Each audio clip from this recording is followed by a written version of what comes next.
ഇതാണ് ഒന്നാമത്തെ ആയത്ത്. ഇതെന്തിനാ നമ്മളോട് പറയുന്നത്?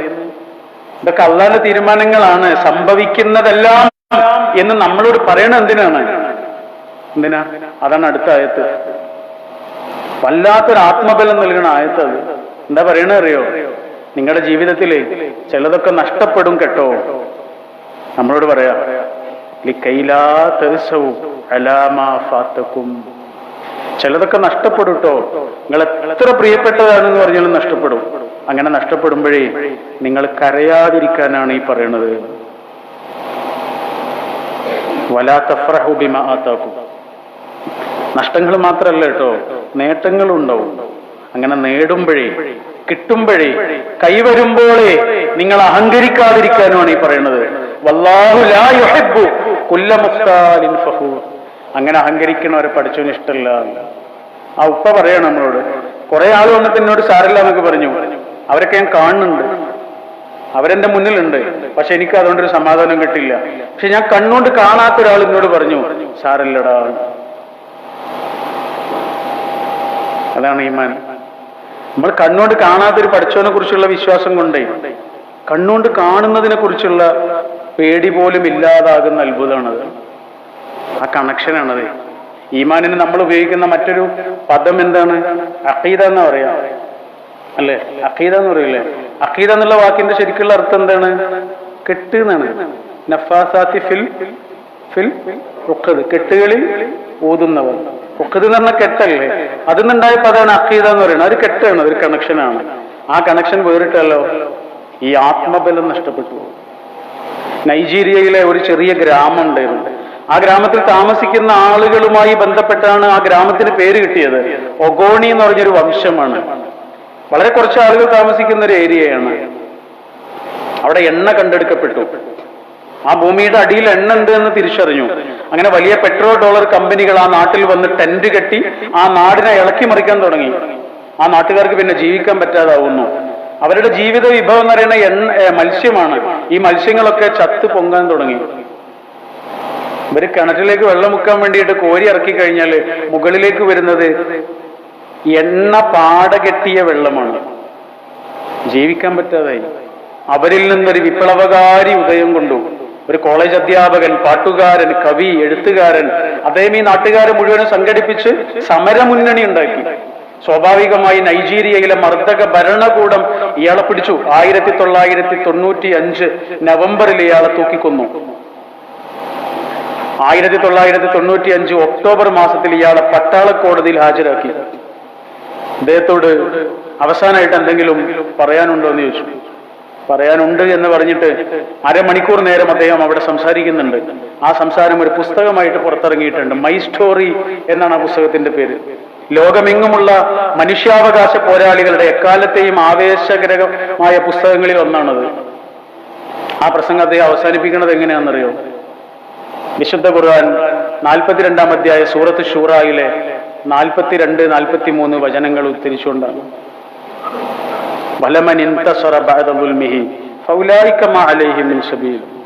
ആക്രമിക്കപ്പെട്ടവർക്ക് തിരിച്ചടിക്കാനുള്ള സ്വാതന്ത്ര്യം. അവരുടെ മേൽ ശിക്ഷയില്ല. എന്നാൽ ശിക്ഷയുള്ളത് ആരുടെ മേലാണ്? ഭൂമിയിൽ കുഴപ്പമുണ്ടാക്കുന്ന, മനുഷ്യരെ ദ്രോഹിക്കുന്ന ആരാണോ അവരുടെ മേലാണ് ശിക്ഷയുള്ളത്. അതുകൊണ്ട് ആ ശിക്ഷ നിങ്ങൾ കരുതിയിരുന്നോളൂ എന്ന് പട്ടാള കോടതിയിലെ ജഡ്ജിയുടെ നെറ്റിയുടെ നേരെ ചൂണ്ടിയിട്ട് പറഞ്ഞുകൊണ്ടാണ് തൂക്കുകയറിന്റെ നേരെ പുഞ്ചിരിച്ചുകൊണ്ട് കെൻ സരോവിവ എന്ന വിപ്ലവകാരി നടന്നു നീങ്ങിയത്. ഒരു ചുവട് ജീവിതത്തിൽ അങ്ങനെ വെക്കാൻ നമ്മൾക്ക് ഈ വചനങ്ങൾ കരുത്തു തരുന്നുണ്ടോ എന്ന് നമ്മൾ ഓരോ നിമിഷവും ആലോചിക്കേണ്ടതാണ്. ഒറ്റ ചുവട്. പടച്ചവനെ കുറിച്ചുള്ള വിശ്വാസം കൊണ്ട് ജീവിതത്തിൽ മുന്നോട്ട് പോകാൻ നമുക്ക് കഴിയുന്നുണ്ടോ? അതാ നേരത്തെ പറഞ്ഞ് പടച്ചോനെ വിശ്വസിക്കുക, പടച്ചോനായിട്ട് വിശ്വസിക്കുക, പടച്ചോനെ ട്രസ്റ്റ് ചെയ്യുക എന്നുള്ള.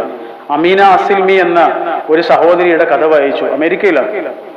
ഒരു 4-5 കൊല്ലം മുമ്പാണ്. ഒരു ക്രൈസ്തവ പാതിരി കുടുംബത്തിൽ ജനിച്ച സ്ത്രീയാണ്. ക്രൈസ്തവ പുരോഹിതരുള്ള കുടുംബത്തിൽ ജനിച്ച സ്ത്രീയാണ്. അതുകൊണ്ട് മുസ്ലിം പെൺകുട്ടികളെ ക്രൈസ്തവ മതത്തിലേക്ക് പരിവർത്തനം ചെയ്യിക്കാൻ വേണ്ടിയിട്ട് മുസ്ലിം പെൺകുട്ടികൾ ധാരാളമായി എടുക്കുന്ന ഒരു കോഴ്സാണ് ഈ പെൺകുട്ടി തിരഞ്ഞെടുത്തത്. പർദ്ദ ഡിസൈനിങ്.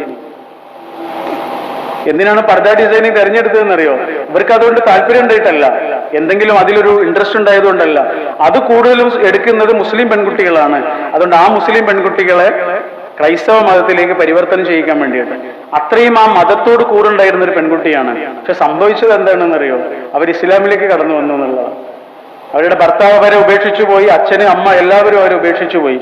പിന്നെ ഈ പെൺകുട്ടിയുടെ ജീവിതവും സ്നേഹനിർഭരമായ പെരുമാറ്റവും കണ്ട് അവരൊക്കെ അവളിലേക്ക് അടുത്തു എന്ന് മാത്രമല്ല ഇസ്ലാമിലേക്കും എത്തി എന്നാണ് ചരിത്രം പറയുന്നത്. ചരിത്രമൊന്നുമല്ല, ഒരു 4-5 കൊല്ലം മുമ്പ് നടന്ന സംഭവം.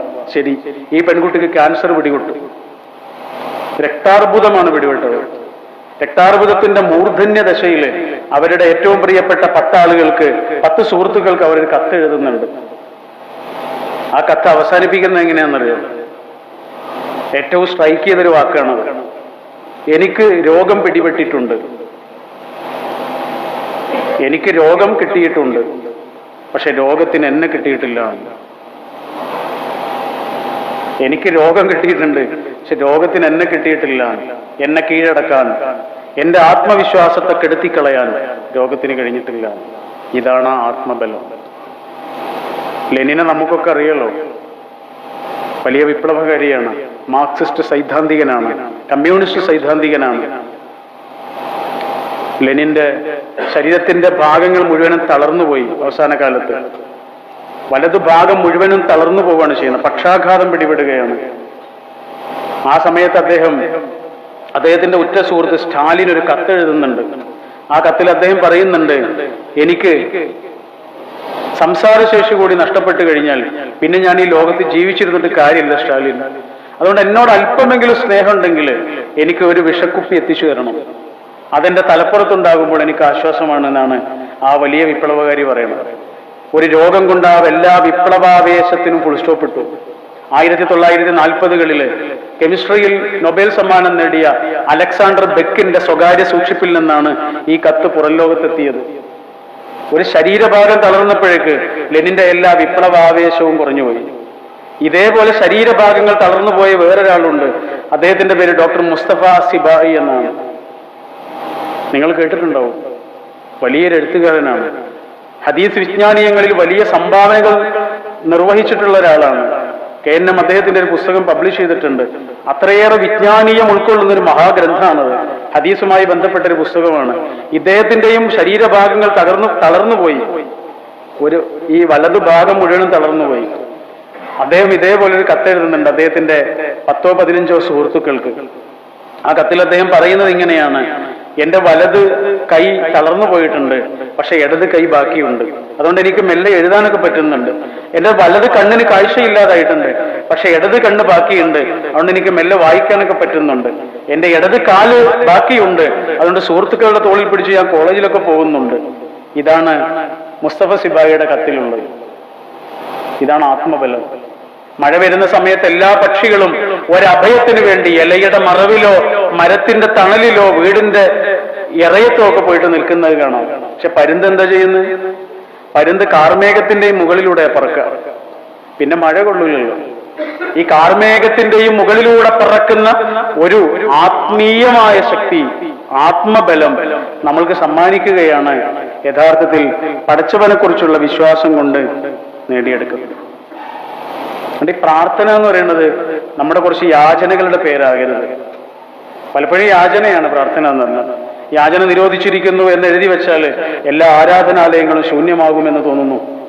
കാരണം മനുഷ്യർ യാചിക്കാൻ വേണ്ടി വരുന്നത്. പ്രാർത്ഥന പോലും എന്താണ്? നമ്മുടെ കുഞ്ഞു കുഞ്ഞു ആവശ്യങ്ങൾ പറയാനുള്ള കുറച്ച് സമയമാണ്. നമ്മുടെ ചെറിയ ചെറിയ ആവശ്യങ്ങൾ പറയാനാണ്. സത്യത്തിൽ പ്രാർത്ഥന എന്താണ്?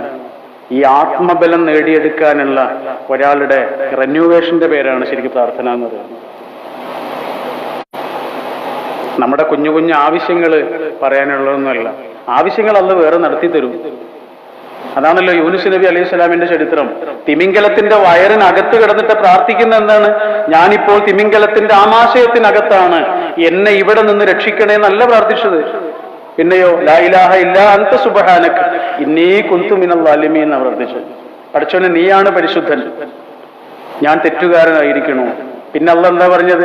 വനജ്ജൈനാഹു മിനൽ ഗം കദാലിക നുൻജിൽ മുഹ്സിനീൻ, അദ്ദേഹത്തെ നാം രക്ഷിച്ചു എന്നാ പറഞ്ഞത്.